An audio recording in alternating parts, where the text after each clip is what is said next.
Hey reader, this is Centaur here, and today we have a bit of a weird video, bit of a different video. This weekend I have a bolt action intro day, what I am calling Bolt Action Basic Training 2025. And so me and a bunch of my friends are getting together. Some of them have played like a game or two of bolt action. Some of them have gone out and bought a rule book, but they're all very new. Some of them have hardly even watched any YouTube videos talking about it. They just wanted to kind of learn about it. And so I said, hey, you know what? I want to grow the gaming community that's in my area. So I'm going to bring out my totally not expansive, totally not exhaustive, totally not a sign of an addiction collection of miniatures. This is not all of them, but this is at least some of them. They're built out for different types of armies. And I will, have a bunch of sample lists ready for you guys. We'll walk through how to play and we'll make a fun day of it. Mostly just a chance for me to see my friends and hang out and spend time together, but also to be able to play a game that I really enjoy. And so I thought I would spend some time as we prepare for what's going on this weekend to just kind of walk you through some of the ideas for armies that are present there and how they play a little bit different from each other for the scenarios that we're playing and how I think that could be interesting for how it all works together.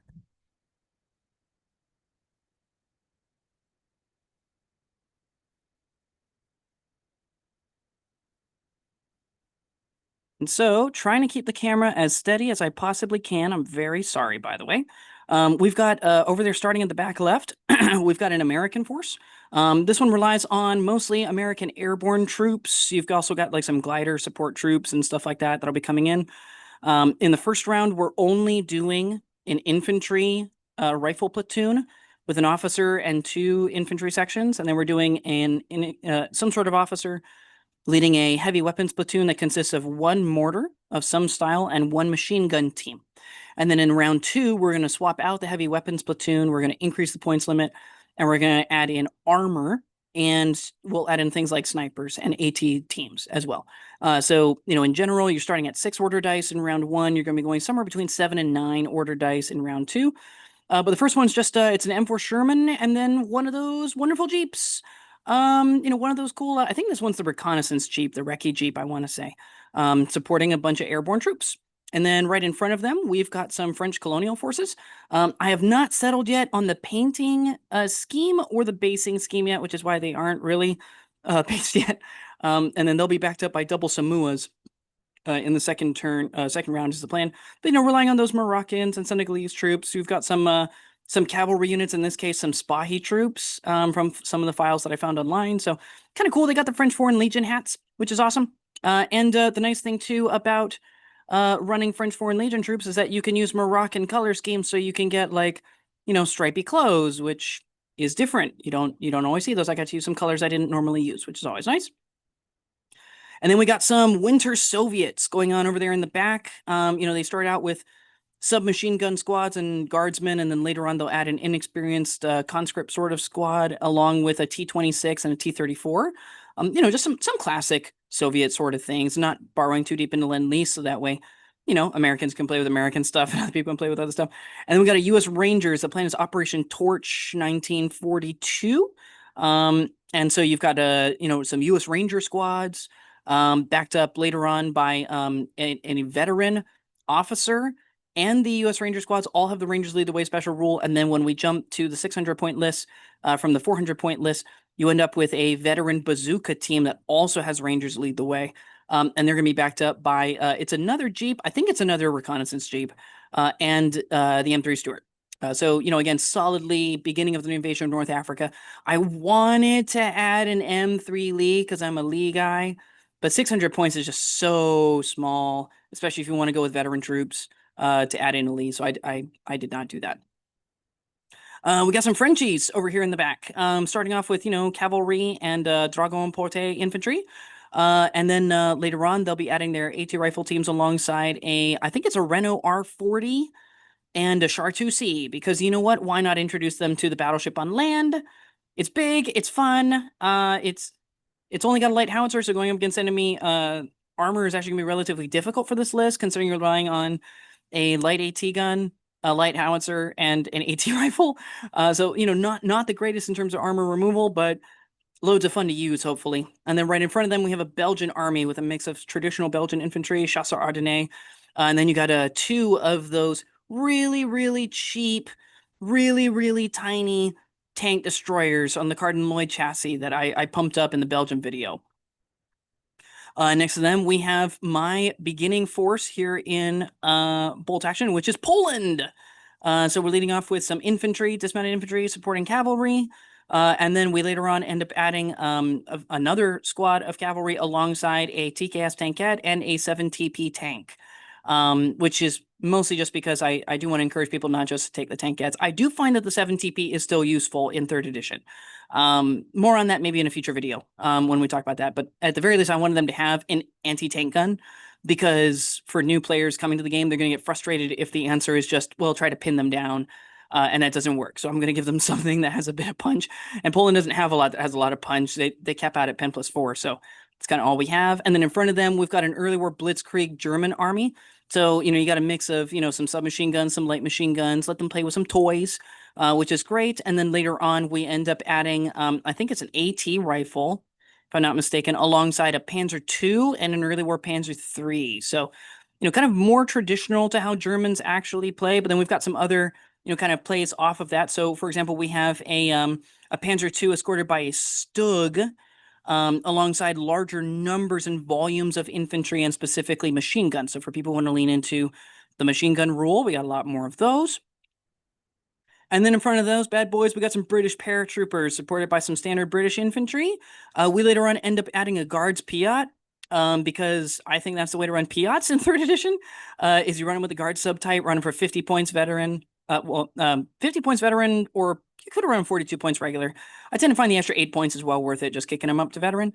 And then we've got ourselves I think it's an A10 cruiser tank, which, it's kind of fun. It's a big chunky boy, but, relatively cheap way to add another AT gun, and then an M3 Stuart, because they use those. And so introducing them to how the stuff works, really what it comes down to is the only other armor I have for the Brits is really, really big. And just from a points perspective, it was not working to do that. Over here in the back, we've got our Italians. We've got some Paracadutisti proxies that I've been using alongside Bersaglieri's. These guys are relying on a small core of veteran troops to hopefully hold out. And then we've got the little tiny, what is that, L33 or CV33 tankette with the double machine guns. And then we've got I think it is an M1542. So, tons of firepower. Again, lots of DACA, but it's only a light AT gun and an AT rifle team from a heavy weapons perspective. So they are going to struggle a bit against the enemy armor in the second match. But maybe they can remove a bunch of the infantry and it'll be okay. So, and again, able to maintain a lot of their own boys on the table, which is good. In front of those, we've got Japan. We got a mix of veteran and regular infantry. Although I've been leaning a lot more toward veterans recently. I've been finding they've been pretty effective. In the second round, we end up adding 2 lunge mines just for fun. Not necessarily the best option, but hey, it is interesting. And then we've got a Honi tank destroyer, which we'll be talking about next week, along with a I think this is a Kaishinoto Chiha variant. So you got yourself a relatively durable chassis for the commander, and then you've got a relatively cheap firepower on that medium AT gun to bring a second medium AT gun. So while the Japanese force is relatively light from an AT gun perspective, they're the only ones rocking 2 that are mediums, which is excellent. And then over here in the back, we got our Finnish troops, still very much a work in progress, but I think close enough that I can show them off at a opening game day to complete people who are new and haven't been looking at you guys' paint jobs. We've got some Sissy Recon squads alongside continuation war squads. And then backing them up, we've got a T-26 and a Stug 3 Stormy. So, again, not working with Unreliable. I'm just a little worried that for new players, Unreliable might prove to be just too brutal, and I don't want them to not have fun. Plus, Stugs are great. Double machine guns are great. Should be relatively easy for people to figure out how to use those, which is good. Relatively easy learning curve for people using them, considering that the infantry, you're managing the whole ambush thing and stuff like that. So I don't want to give them too much to think about. And then finally, we got a late war German army mix of machine guns, assault rifles. We've got a Hetzer in there, and we've got an Opel Blitz truck with an autocannon in it. So, because I didn't have a lot of points left over. But the result is, a lot of different heavy, durable. It's a lot of veteran troops, so should be relatively difficult to remove. And so that is a look at the armies that they will have as their samples. It's possible people might be bringing their own models, but I'm planning on everybody just using the samples. And then in terms of boards that we'll be using, we've got the beginnings of my Stalingrad board. I will probably end up adding ultimately probably about 3 or 4 more ruins to this table. But the plan is a relatively dense but still good firing lanes style board for people to use. And then over here, you've actually got the board that we've been looking at throughout our entire scenario playthrough series, kind of talking through how you play each of the scenarios. And this one is kind of a, Western Europe, probably France, sort of board. Again, relatively good firing lanes, but a good amount of cover throughout. Different options for mobility in various places to reward different types of playstyles. Then we have North Africa. You'll recognize the North Africa board from the Transport series. This is, first of all, it is missing a couple pieces of terrain because my almost 2-year-old son decided he wanted to very carefully play with terrain today, along with a couple of guys that I've given him from games that I don't play anymore, so I just don't care what happens to them.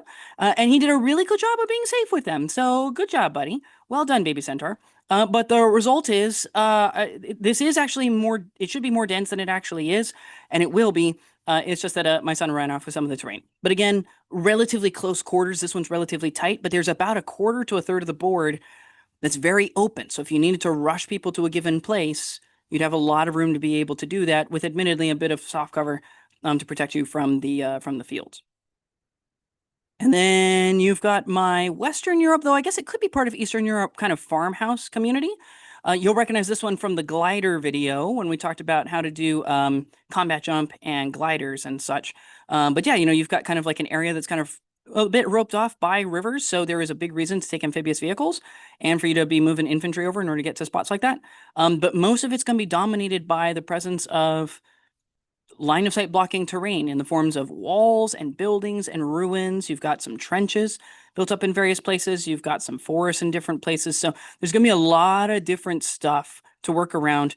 And the farmhouse community itself does have some cover inside as well. So once the fighting starts happening here in earnest, there will still be cover. Admittedly, I think it's all light cover. So once you're inside, you need to be in there in order to score, but it is going to be dangerous. So things to think about in terms of planning their advancements there. And then we've got our kind of Southeast Asia, Burma jungle board as well. Again, it seems at times to be relatively sparse, but it is actually more dense than you think. Also, please forgive the duct tape over there on the table. I was doing a project earlier today that needed that. So that will be gone when we're doing the actual event. But you've got a mix of, because of the rice paddies, a bit of water terrain mixed in with everything else. You've got lots of area of, line of sight blocking woodland terrain in the forms of the bamboo forest areas. You've got some bunkers, you've got some buildings, not a lot in the way of ruins on this one. So, in essence, it's very different. You have a lot of entering and leaving buildings, but you've also got like some sandbag emplacements and stuff like that. So there should be a good amount of cover going on. And then on the far side, you also do have a destroyed M3 Stuart and a destroyed, I think it's a Kuragane command car, civilian car, effectively. So there is some, destroyed vehicle style disruptions as well. And so, on the whole, I think it's going to be a pretty fun day. I've got a couple of boards that are still kind of in progress. You might have noticed I was building out one final board over there. Right now, our player count will probably not, it'll be pretty close to 10 to 12. Although, with the maybes I have, it could be as high as 15 or 16. So we'll see what ends up happening for our first intro day. If so, I will bring a couple more tables down to my basement and we will continue working on getting these ready and we should be set to go. But I'm excited. I think it should be fun. It should be great. It's a good mix, interesting mix of armies. Some of them are more aggressive. They play with a lot of close range assault weapons, or they've got tough fighters a lot in a lot of places and they're built for assault. You have some that are more standoffish and they're intending to fight from a distance. This, of course, is also going to be mixed in with some players are just naturally more adventurous. Some are more naturally timid and they tend to stay back and play a little more safe. So we'll see what happens. And so, I've got like a very, very quick write-up with a very simplified version of the rules that everybody needs to know for every specific unit to make them a little easier to use. It also means we are not using certain types of units. So, as much as I may like units like, say, Feldgendarmerie or Feldjäger Corps, as much as I may like infiltrator-style units, I'm not teaching them those things because it's one more thing to learn, and I don't want them to have to worry about it on their first dip into the pond. second dip into the pond, and as they start watching a bunch of my videos, that's when we'll be talking through the different special rules and things that they can look into, right, and stuff like that. But I figured keep it simple, right? Keep it simple for their first go. Learn how to push the guys across the table. Some of these guys have played other war games before. Some of them are completely brand new to this. They're just trying it out for the first time. Some of them are like board game guys who have watched, they've played a lot of board games, but they haven't actually played a lot of tabletop war games. So it's, bridging a lot of different things at different skill levels and helping them to better understand how this one plays. And thankfully, the rule set is relatively simple. It's a relatively easy one to learn, mostly because it fundamentally comes down to each unit generates an order dice, throw it in the bag, shake it up, draw one out, tell them to do something and do it, right? And so around the edges of the basement, we'll be having a bunch of, quick reminder sheets effectively up on the walls. Just remind everybody, this is how game plays, this is how it works. And I'll be walking around, of course, helping to answer questions. So hope it goes well.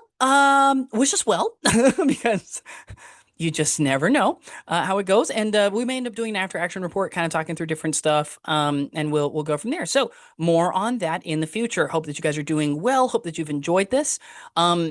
Especially for those of you who are thinking maybe about introducing friends to, to the game, maybe this is useful for you. Starting off simple, 2 platoons, some supporting fire elements, some infantry that can maneuver up, right? And then you jump afterwards to some infantry because you need them, and then tanks because they're fun, right? That's how I ended up doing it.